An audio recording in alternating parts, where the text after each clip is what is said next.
Assalamualaikum warahmatullahi wabarakatuh. Nama saya Syamsus Nidar dari P6 semester 6 Universitas Islam Negeri Sumatera Utara dengan nomor induk 0306183217, yang mana video kali ini ialah memenuhi tugas dari Ibu Anggia Nadrah Lubis MPD dengan mata kuliah tematik di kelas tinggi.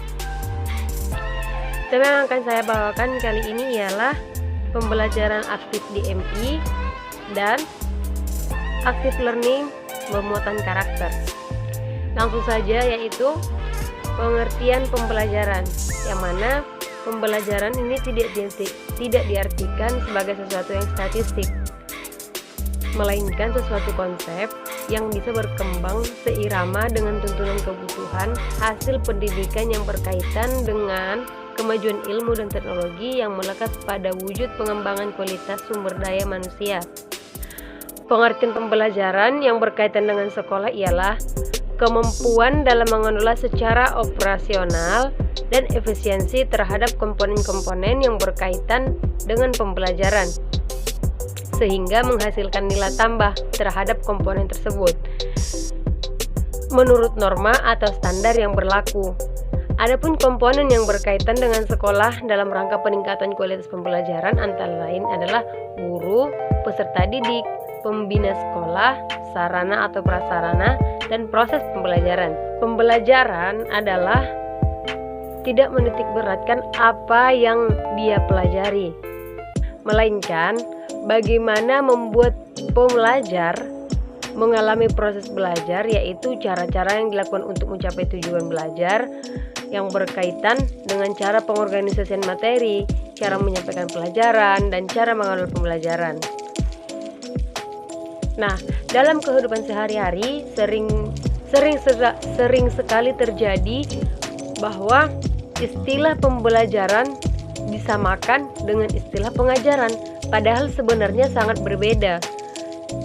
Pembelajaran berasal dari kata belajar, sedangkan pengajaran berasal dari kata mengajar. Demikian, istilah pembelajaran lebih berfokus pada proses belajar yang terjadi pada diri si pelajar. Sedangkan istilah pengajaran lebih berorientasi pada proses mengajar yang dilakukan oleh pembelajar.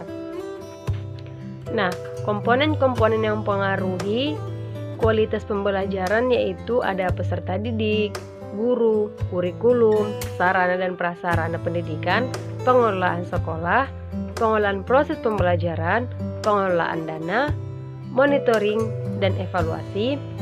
Yang terakhir yaitu kemitraan. Nah, selanjutnya kita akan bahas tentang pengelolaan tempat belajar, yang mana pengelolaan tempat belajar yaitu sekolah.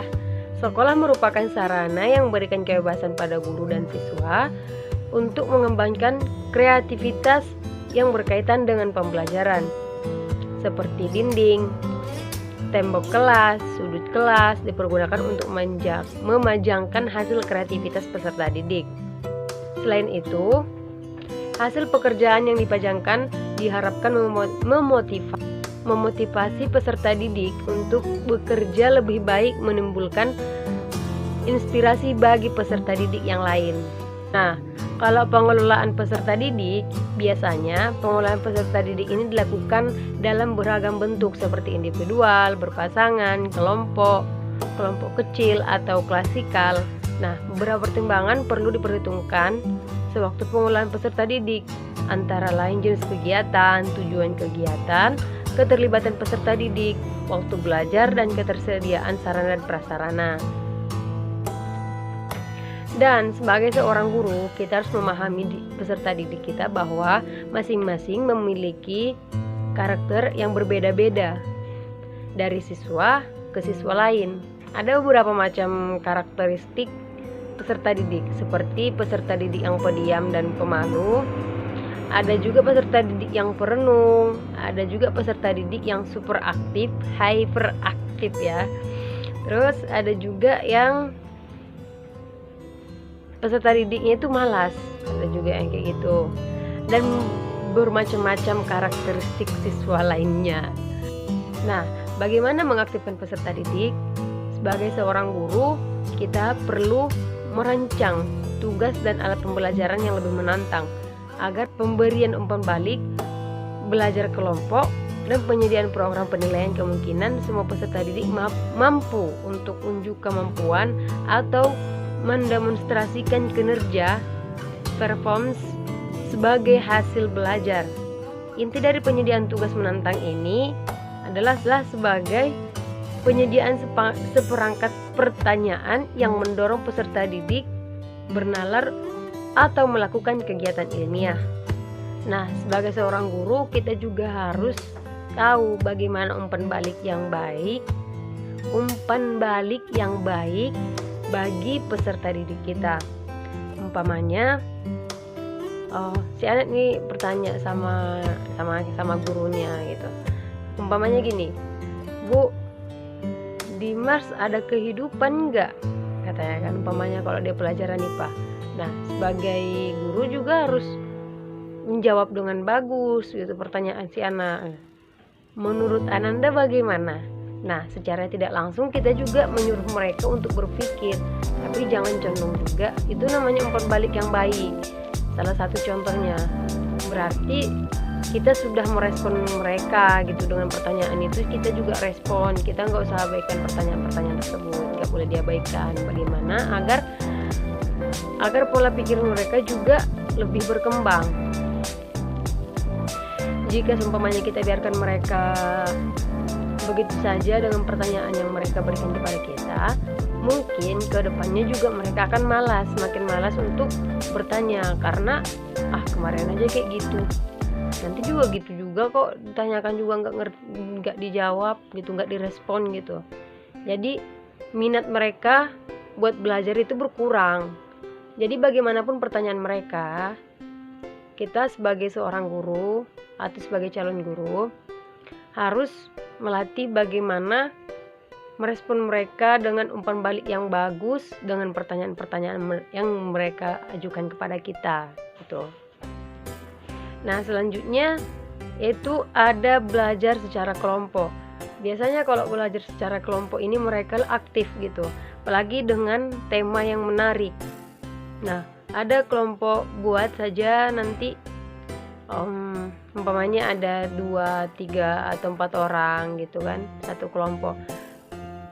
Nah, biasanya kalau dalam bentuk kelompok kita berikan mereka tugas yang memang harus sesuai dengan kelompok mereka berapa per orangnya gitu. Itu tugas sederhana, perintahnya jelas, apa yang harus mereka kerjakan. Biasanya di kelompok mereka lebih aktif karena di situ mereka bisa bermain sambil belajar dengan teman-temannya, saling bertukar pikiran juga gitu, saling bertanya di dalam satu kelompok tersebut. Dengan pembelajaran yang menarik, mereka akan lebih semangat. Jadi siswa yang tadi malas pun jika sudah ada kelompoknya, mereka bisa ikut aktif juga dalam kelompok tersebut karena dia aja ikut gitu. Jadi dia juga nggak mau malas-malasan gitu. Sebagai teman juga, kita juga sebagai guru saat melakukan membuat satu kelompok kepada mereka, jangan biarkan mereka berdiskusi sendiri gitu.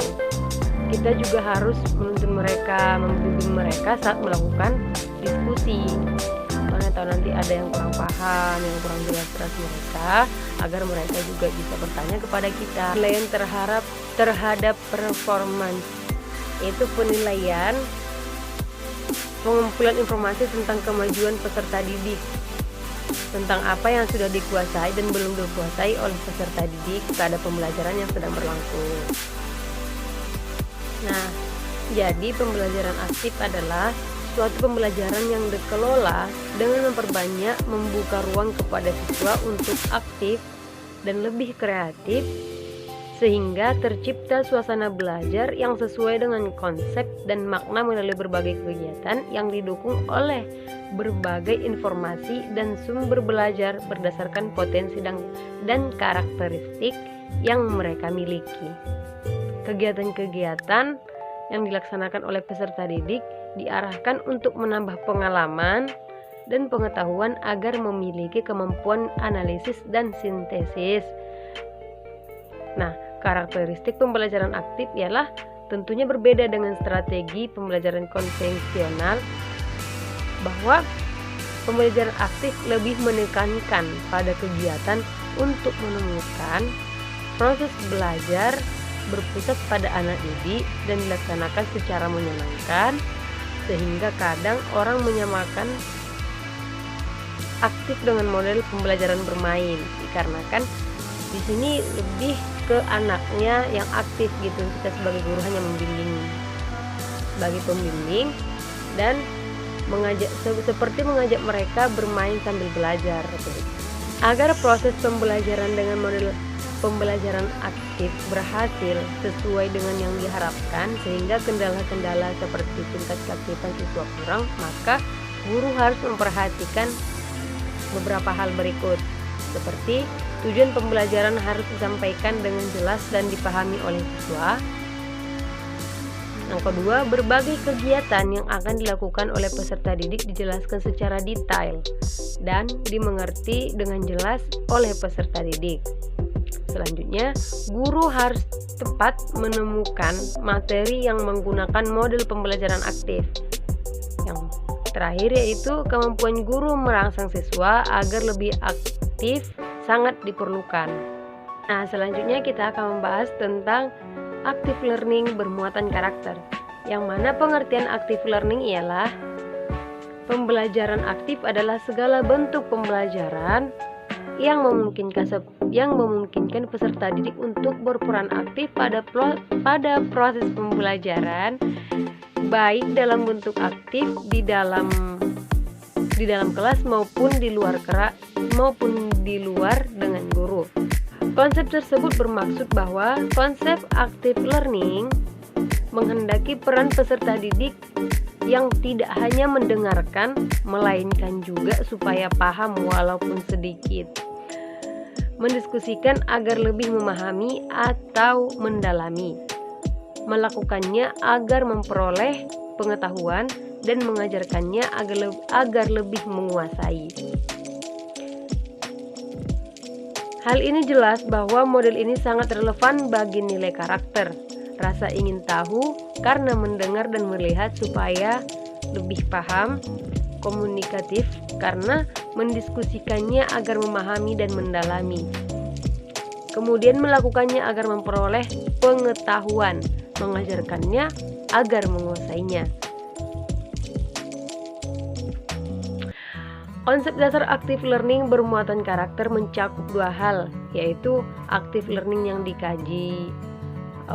digali nilai karakter yang terkandung dalamnya untuk diaktualisasikan di dalam pemahaman, sehingga nilai-nilai karakter dapat diinternalisasikan ke dalam diri peserta didik. Yang kedua, active learning dimodifikasikan dan dikembangkan secara kreatif agar memuat nilai karakter yang lebih bervariatif. Keunggulan active learning yang bermuatan karakter ini ialah peserta didik tidak sempat mengenjitkan keningnya karena sudah sejak awal pembelajaran dilakukan secara menyenangkan. Kemudian gerakan dapat meningkatkan daya ingat peserta didik, memotivasi yang maksimal sehingga dapat menghindari rasa kantuk, malas, melamun, dan lain sebagainya. Namun ada juga kelemahannya, yaitu hiruk-pikuk kelas yang sering menimbulkan standar pencapaian tidak tercapai karena mereka terlalu senang gitu kan, jadi ribut aja di kelasnya itu. Kemudian menghindarkan peserta didik untuk melupakan tugas utama belajar mereka itu apa. Mereka jadi lupa. Mereka pikir nanti karena terlalu hiruk pikuk dengan keributan mereka di kelas saat belajar, mereka akan lupa keutamaan mereka di belajar itu apa gitu. Itu salah satu menjadi kelemahan dari active learning ini. Melalui pembelajaran aktif diharapkan siswa mampu mengembangkan dan mengenal kapasitas belajar dan potensi yang mereka miliki. Di samping itu, siswa secara penuh dan sadar dapat menggunakan potensi sumber belajar yang terdapat di lingkungan sekitarnya, lebih terlatih untuk berprakarsa, berpikir secara sistematis, kritis dan tanggap, sehingga dapat menyelesaikan masalah mereka sendiri yang terdapat dalam kehidupan mereka sehari-hari.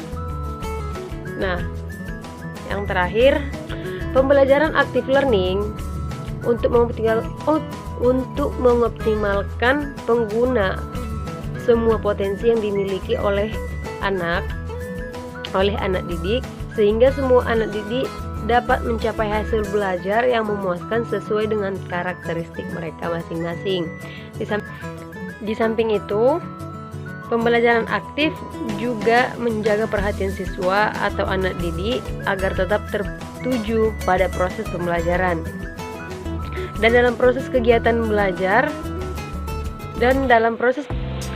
belajar mengajar akan lebih mudah dipahami serta lebih lama diingat oleh siswa apabila siswa dilibatkan secara aktif, baik mental, fisik, dan sosial. Dalam pelaksanaan pembelajaran aktif, guru dapat menggunakan berbagai metode yang sesuai dengan kondisi siswa. Penggunaan metode belajar aktif dalam kegiatan belajar mengajar akan lebih efektif apabila disesuaikan dengan kondisi belajar dan kemampuan guru dalam melaksanakan metode tersebut. Mungkin cukup sampai di sini tema yang dapat saya sampaikan pada kesempatan kali ini. Kurang majanggalnya saya mohon maaf. Wabillahi taufiq wal hidayah. Assalamualaikum warahmatullahi wabarakatuh.